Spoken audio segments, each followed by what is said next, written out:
我只是想找一份。I just want to find a job that can let me survive. Some jobs have a very low base salary. Some have low base salary and don't even provide accommodation.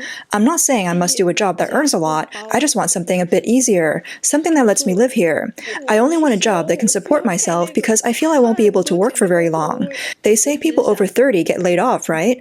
I feel really sad. I've been so stressed looking for a job that I'm about to break down. Guys, this year we are really lost.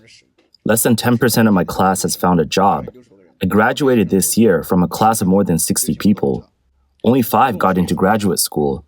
The rest have very bad job prospects. Some ask how I got these numbers. Part of it comes from what I reported to the teachers. Some classmates give me info. Now, I only have single-digit numbers of people with jobs. I'm very angry and frustrated. Compared to earlier years, like classes of 2016, 2017, even 2020, the job situation was better for graduates. It's getting worse and worse. We are the hardest hit, and next year will be even worse. We were born at the wrong time. I don't understand why this is happening. A few days ago, I talked with our head teacher. He said it's already May, and the school is pushing hard to get over 20% of our class to sign job contracts. But that target is hard because the actual job signings are so bad. Many people haven't found any job. It's really miserable. This year, 2025, is even harder for college students. The number of graduates keep rising and reached over 12 million this year. On May 17th, a graduate from Hubei said that less than 10% of their class found jobs. The job market for graduates is really tough, and the unemployment wave is a big social concern. 哭着也是很尴尬，在面对镜头又不会说话。 Although crying feels awkward and I can't talk well facing the camera, I still want to share how I feel. I graduated 2 years ago, and I'm still preparing for the teacher qualification exam, but there are so few teaching jobs. In Linyi, the whole city is hiring 4 teachers. Now it really feels like you graduate and immediately become unemployed. I don't understand why people still go to normal universities. We spend our youth studying to be teachers, but after graduation, it's very hard to find a job. Many normal university graduates end up jobless, unable to do anything. Now the country doesn't seem to need many teachers. They only hire a handful every year. You can count them on one hand. How are we supposed to pass the exam? It feels like no matter how much effort you put in, you just can't get it. A graduate diploma, earned with their parents' sacrifices and their own hard work, have become the first proof of unemployment in their lives.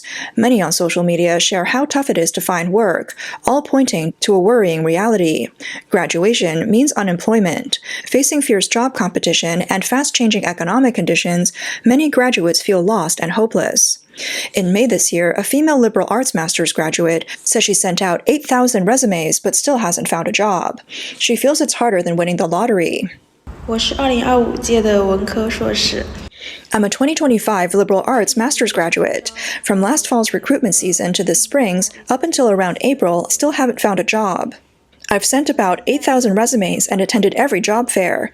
Maybe people think I'm too old, or maybe it's other reasons, but it's really hard for liberal arts master's graduates to find work. I don't know if it's the bad environment or my own problem. During grad school, I kept winning awards, national scholarships, research design prizes, and took part in government design projects with my advisor.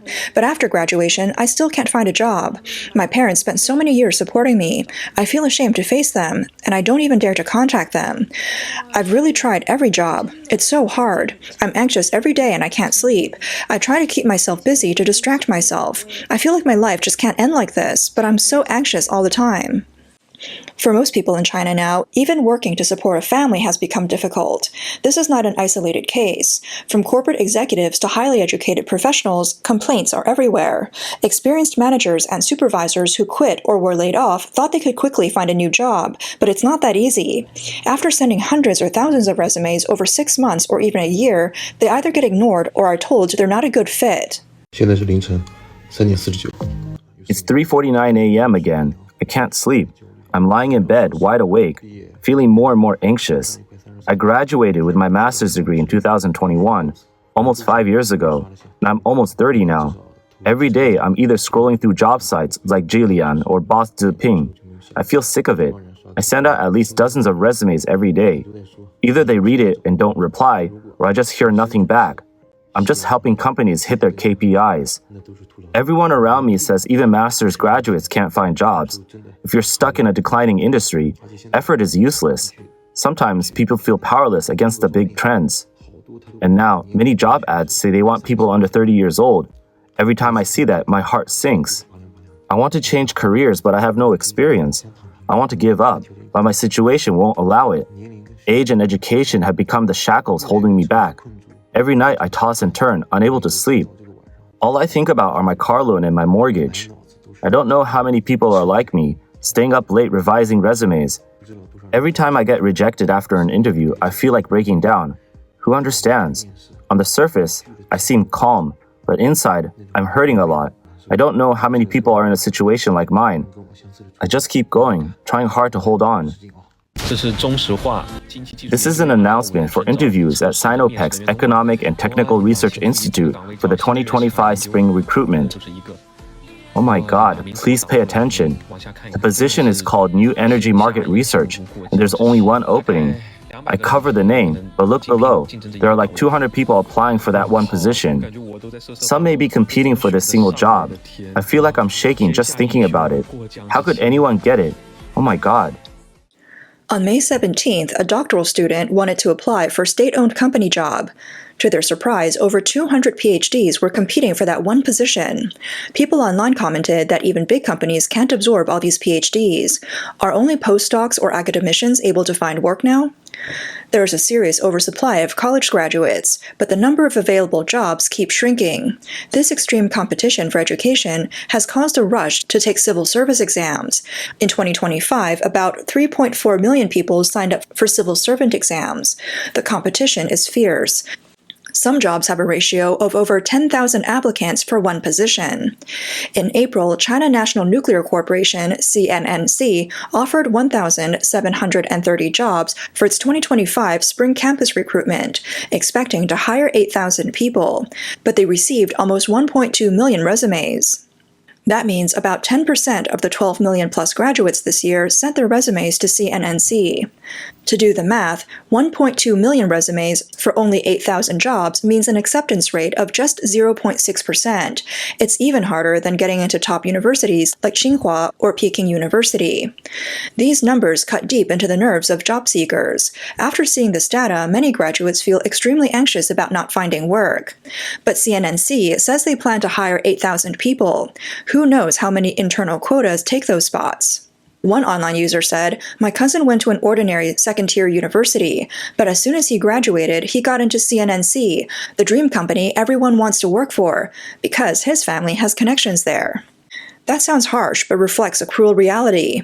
Nowadays, many companies hire just a few people, and the number of available jobs is just like a drop in the bucket compared to demand. A scholar living in Australia, Li Yuanhua, told foreign media, CNNC got nearly 1.2 million resumes. You can see that with China's economy declining, it's very hard for graduates to find jobs. No matter how many resumes they send, the real chances of getting hired are very slim. The economy is shrinking, and jobs are very limited because many companies have closed.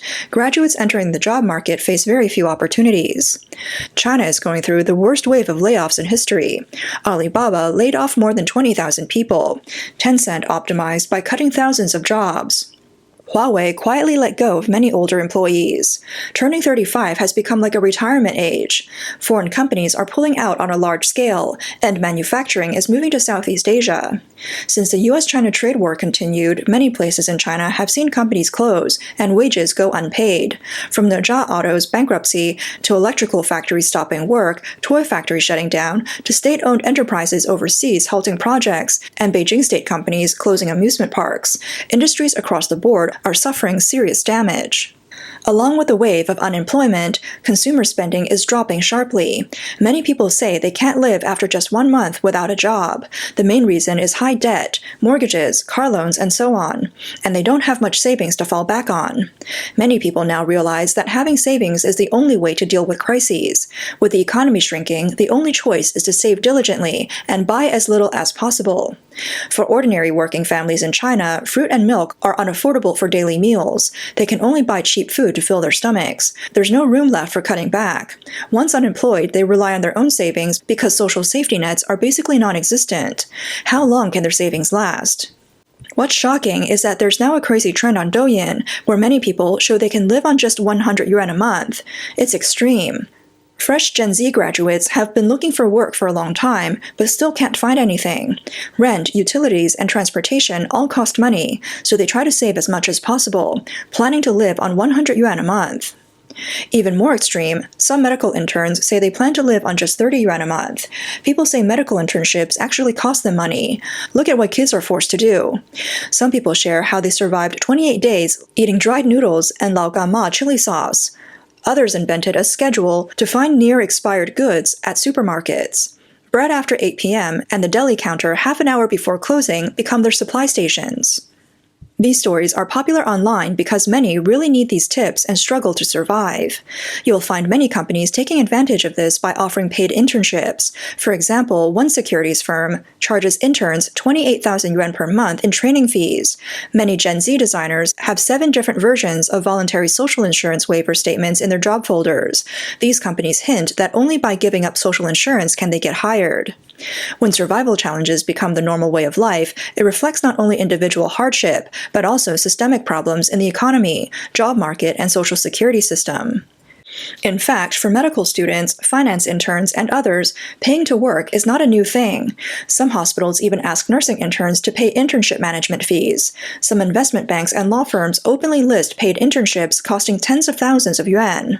A recent finance graduate anonymously wrote on a forum, "My family reluctantly paid 30,000 yuan as a referral fee, but after interning for half a year with no salary, I was told there was no chance of being hired." Experts now encourage young people to work hard and not give up. Official data shows employment rates are rising, but in reality, this looks good only on paper.